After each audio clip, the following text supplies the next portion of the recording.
There are some moments in music history that define everything that comes after. Moments where one person sees another perform and thinks, I can do better than that. What if I told you that without Cliff Richard, there might never have been a Beatles guitarist named George Harrison? And what if I told you that after 85 years of life, Cliff Richard is finally ready to reveal the truth about a relationship that shaped the very foundation of British rock and roll?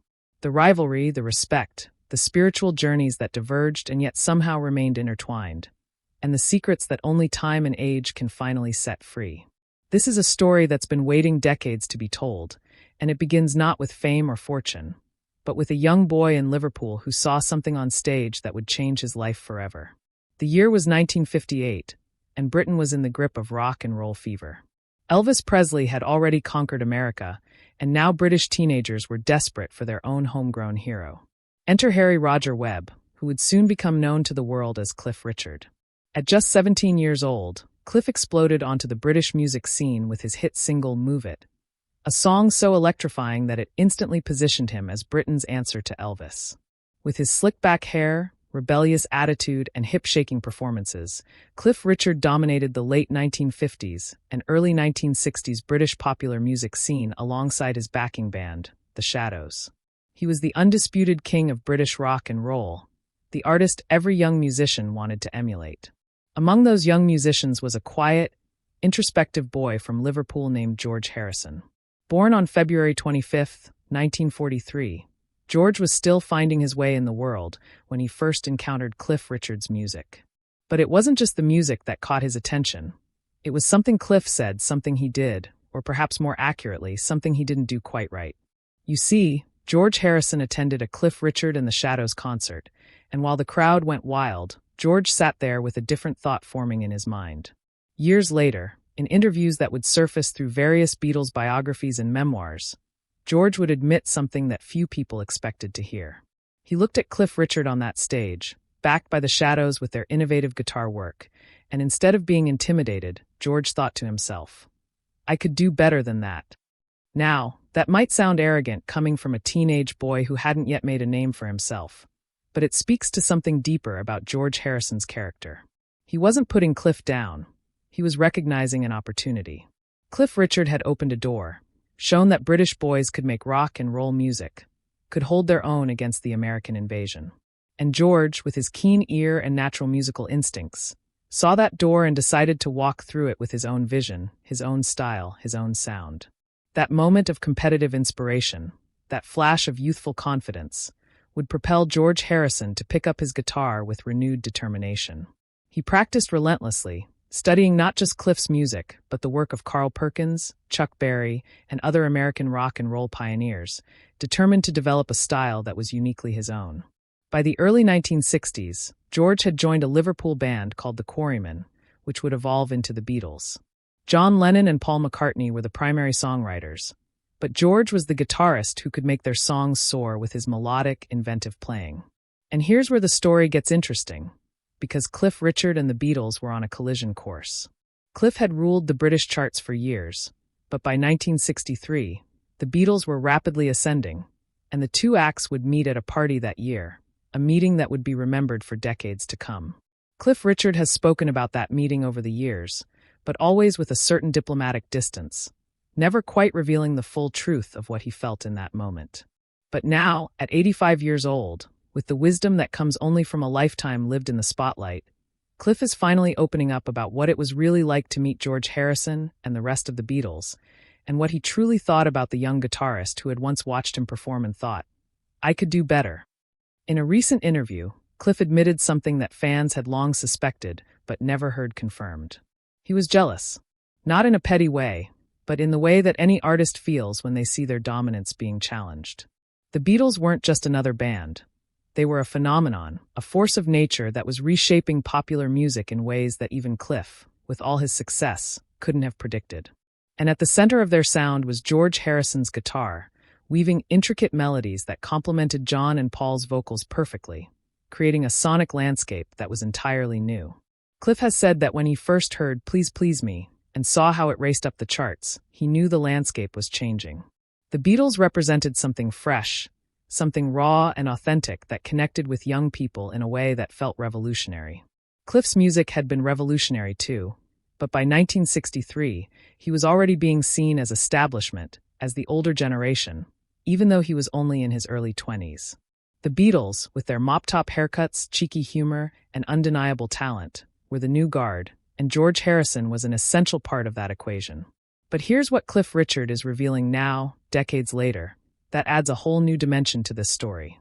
Despite the rivalry, despite the competition for chart positions and radio play, Cliff respected George Harrison immensely.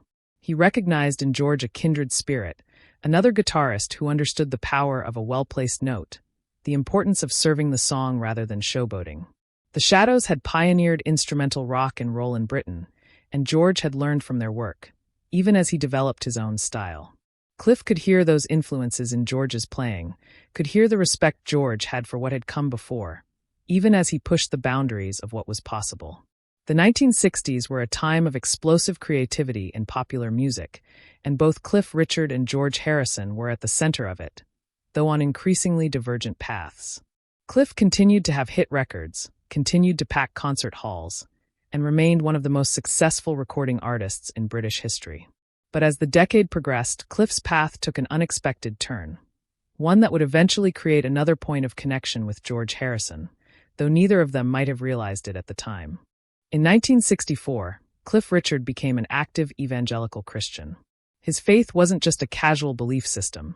It became the cornerstone of his life, influencing his music, his lifestyle choices, and his worldview. Cliff has often said that becoming a Christian was the most important decision he ever made, more important than any hit record or sold-out concert. His faith gave him purpose, grounded him in an industry known for its excesses, and provided him with a moral compass that guided his decisions for the next 6 decades. Standing up publicly as an evangelical Christian affected Cliff's career in several ways. Some fans embraced his authenticity, admired his commitment to his beliefs, and saw him as a role model in an industry that often celebrated hedonism. Others felt that his religious stance made him seem less edgy, less rock and roll, more suited to family entertainment than cutting-edge music. Cliff's willingness to sing gospel songs, to speak openly about his faith, and to live according to his Christian principles meant that he was often perceived differently than other rock stars of his era. But Cliff never wavered. His faith sustained him through career ups and downs, through personal challenges, and through controversies that would come later in his life. Meanwhile, George Harrison was embarking on his own spiritual journey, one that would parallel Cliff's in some ways and diverge dramatically in others.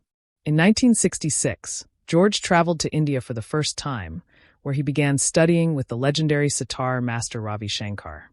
This wasn't just a musical education, it was a spiritual awakening. George became fascinated with Indian philosophy, Hinduism, meditation, and the search for transcendence beyond the material world. While Cliff Richard had found his answers in Christianity, George Harrison was exploring the ancient wisdom of the East, chanting mantras, reading the Bhagavad Gita, and incorporating Indian instrumentation into Beatles songs. Songs like Within You, Without You, and The Inner Light showcased George's deepening spiritual interests, and his influence helped turn millions of young people onto Eastern philosophy and meditation. George's journey was sincere and profound. This wasn't a passing fad or a publicity stunt. Meditation became a daily practice for George, something he maintained throughout his life. He would use different mantras, but the one he favored most was the Hare Krishna mantra. Hare Krishna, Krishna Krishna, Hare Rama, Rama Rama, Hare. Now, at first glance, Cliff Richard's Christianity and George Harrison's exploration of Hinduism might seem like completely opposite paths. But Cliff Richard, speaking now at 85 with the reflective wisdom of age, reveals that he always understood what George was seeking. Both of them were looking for meaning beyond fame, beyond wealth, beyond the trappings of rock and roll success. Both of them recognized that there had to be something more, something deeper, something eternal. Cliff found it in his relationship with Jesus Christ. George found it in the teachings of Krishna, in meditation, in the mystical traditions of India. Different paths, but the same essential quest, the search for truth, for peace, for connection with the divine. Cliff has said in recent reflections that he admired George's sincerity, even if he didn't agree with all of George's theological conclusions. Cliff believes that Christianity, with Jesus as the path, is the true way, but he's also said that anyone who genuinely seeks God will find the path. He recognized in George a fellow seeker, someone who wasn't content with the superficial answers that fame and fortune provide. And that, Cliff reveals now, created a bond of respect between them that transcended their musical rivalry.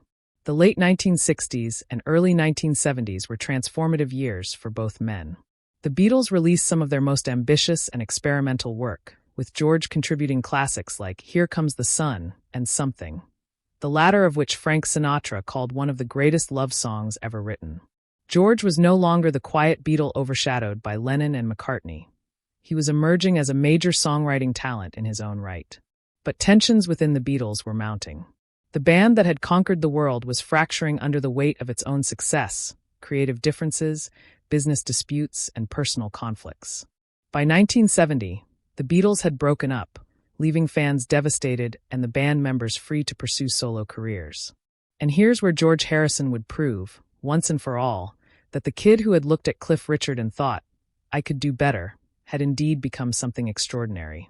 George's first solo album, All Things Must Pass, released in November 1970, was a triple album masterpiece that showcased the wealth of songs George had accumulated during his years in the Beatles.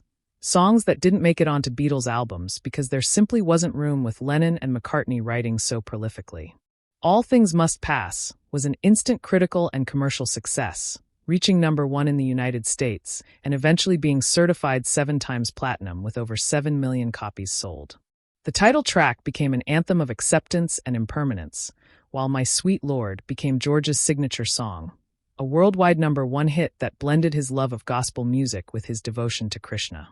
Cliff Richard, watching George's solo success, had mixed feelings, and he's finally admitting them now.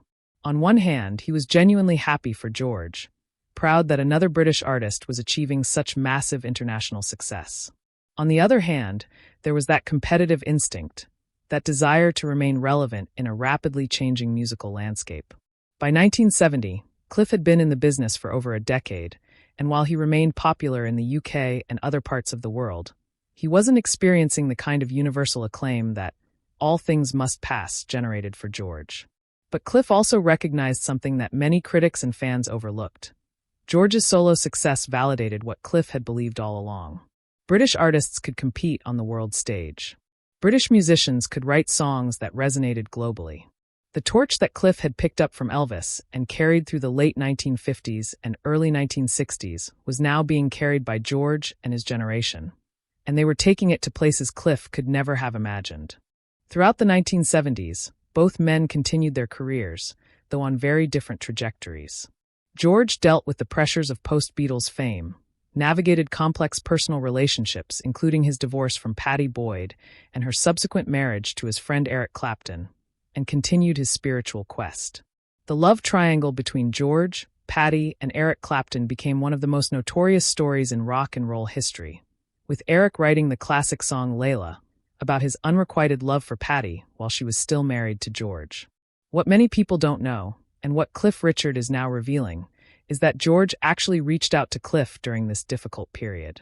Not for advice, exactly, but for conversation with someone who had navigated decades in the music industry while maintaining his spiritual and moral principles.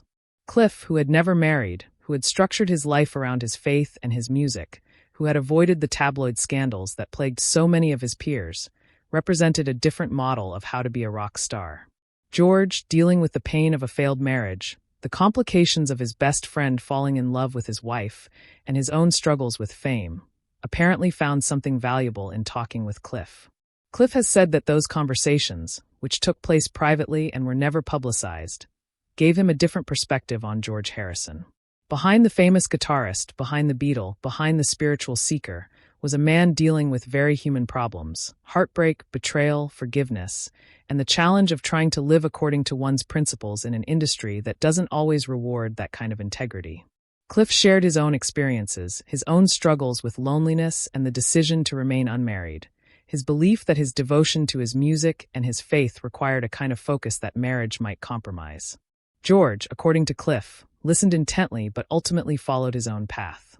George did remarry, to Olivia Arias in 1978, and they had a son, Donnie Harrison, who would become a musician in his own right. George found stability and happiness in his second marriage, continuing to make music, produce films through his company Handmade Films, and deepen his spiritual practice.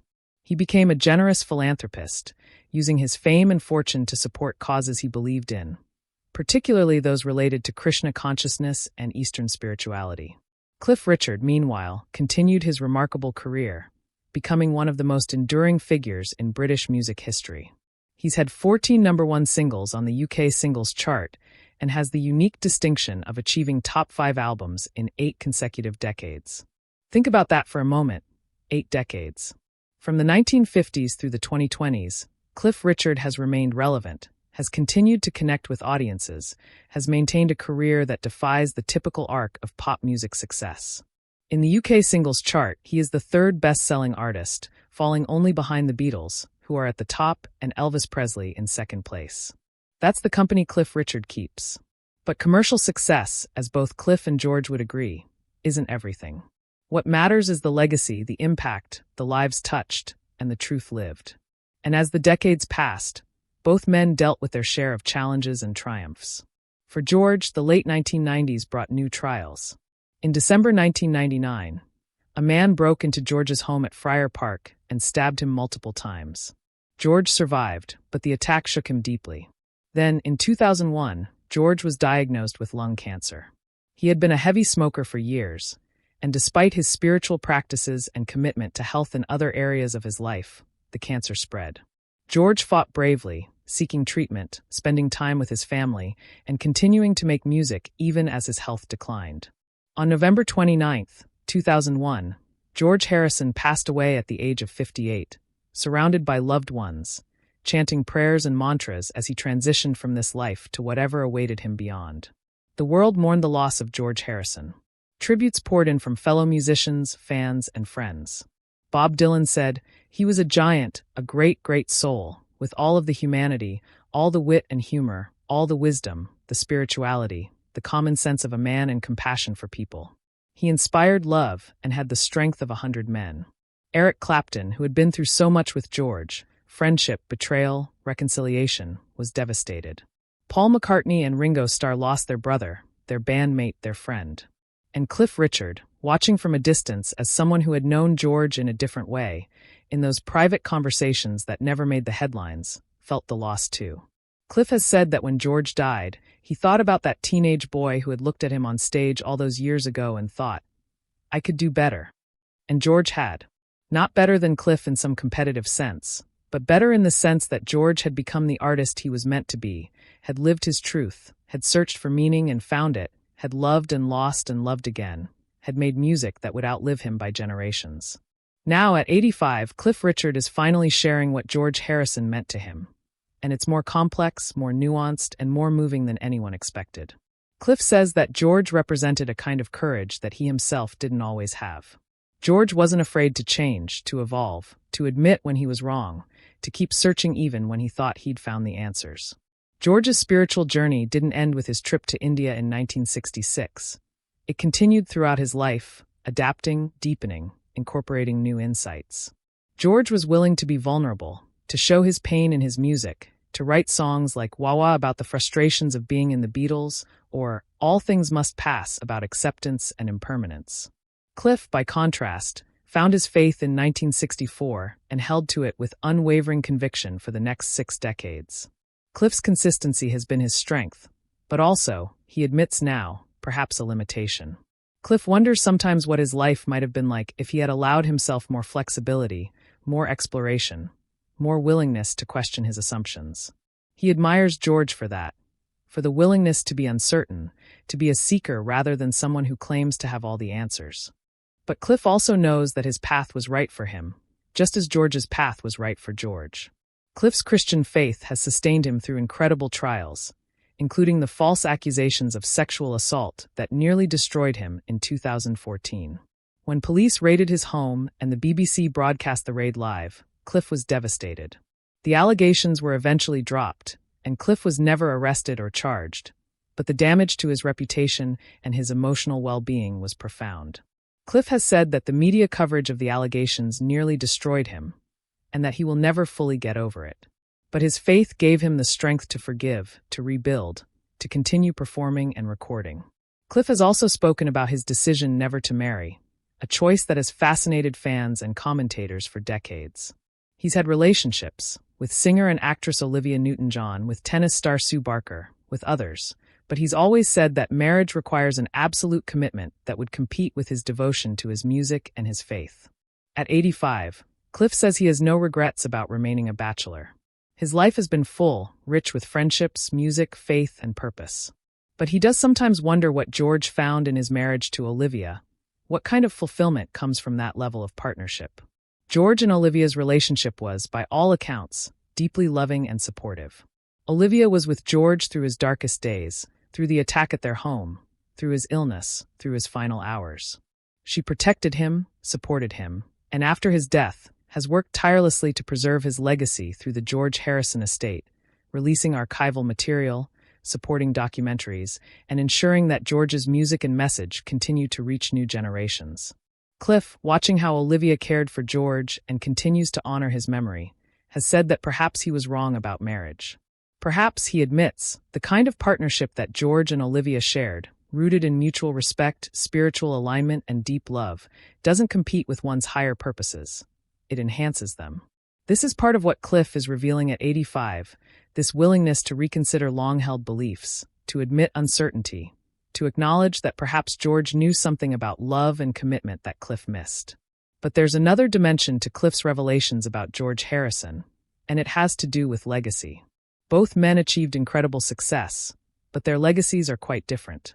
George Harrison is remembered as one of the most innovative guitarists in rock and roll history, as a spiritual seeker who introduced millions to Eastern philosophy, as a songwriter whose best work rivals anything produced by his more famous bandmates, and as a kind, generous soul who used his fame for good. George's music continues to sell, his songs are covered by new artists, and his influence on popular music is immeasurable. Cliff Richard's legacy is more complicated, particularly outside the UK. In Britain, Cliff is an icon, a national treasure with a career that spans generations.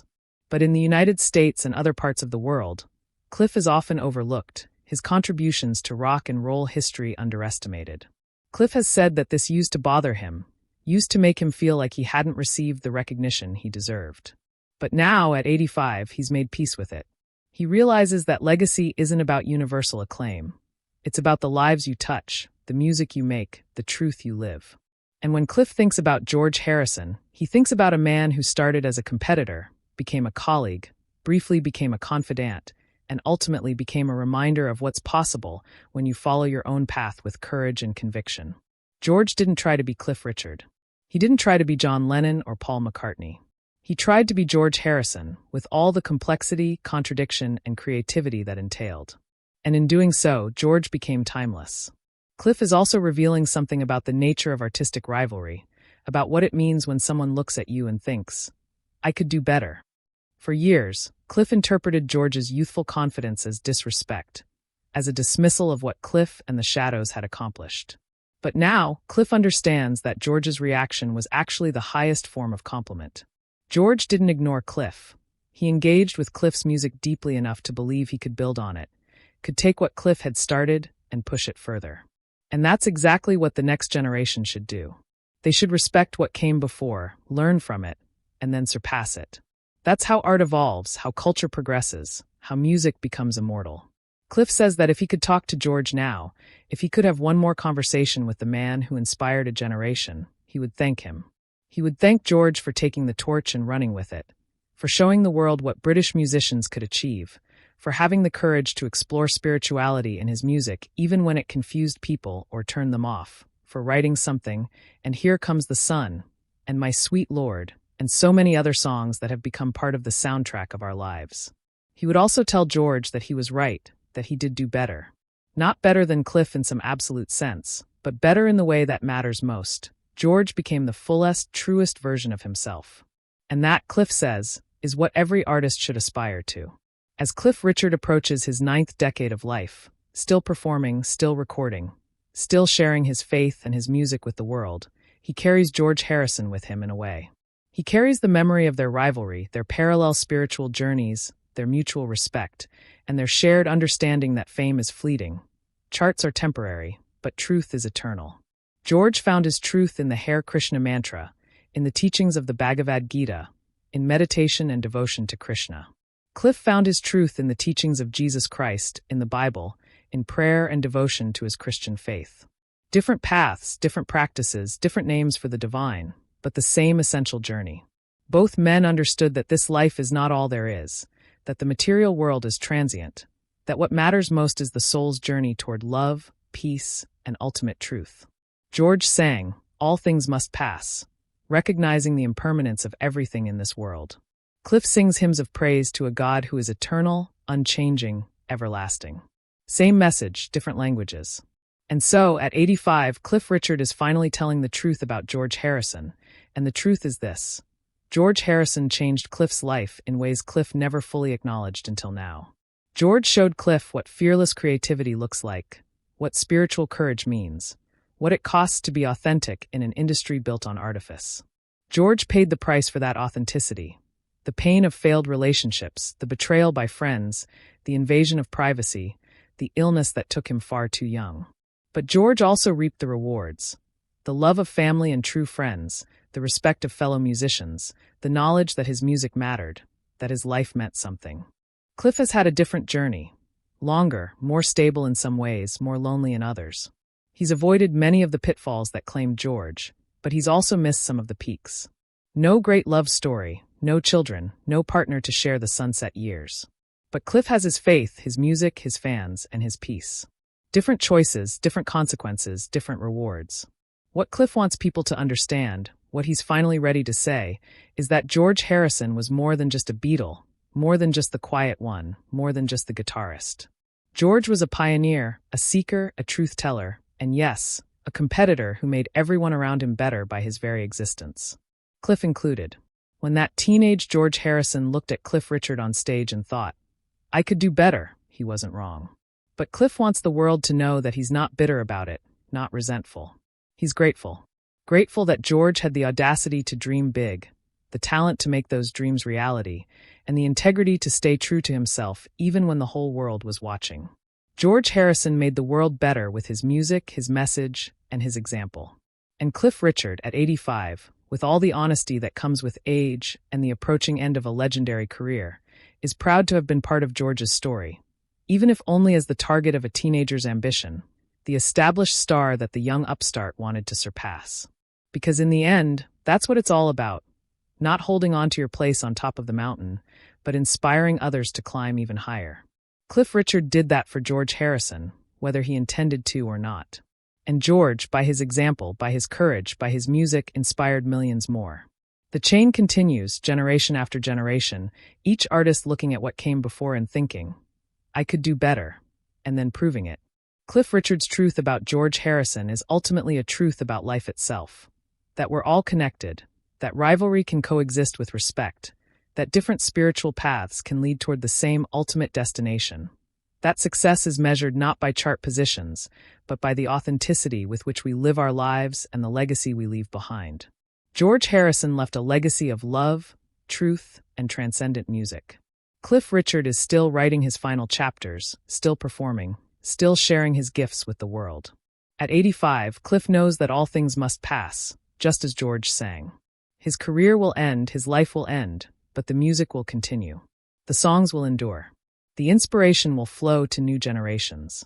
And somewhere, some teenager will listen to Cliff Richard or George Harrison and think, "I could do better than that." And if they have even a fraction of the talent, dedication, and spiritual depth that George Harrison possessed, then the world will be blessed with another great artist, another seeker, another truth teller. That's Cliff Richard's final truth about George Harrison. That George was the beginning of something, not the end. A link in the chain that stretches from the first person who ever picked up an instrument and made music to the last person who ever will.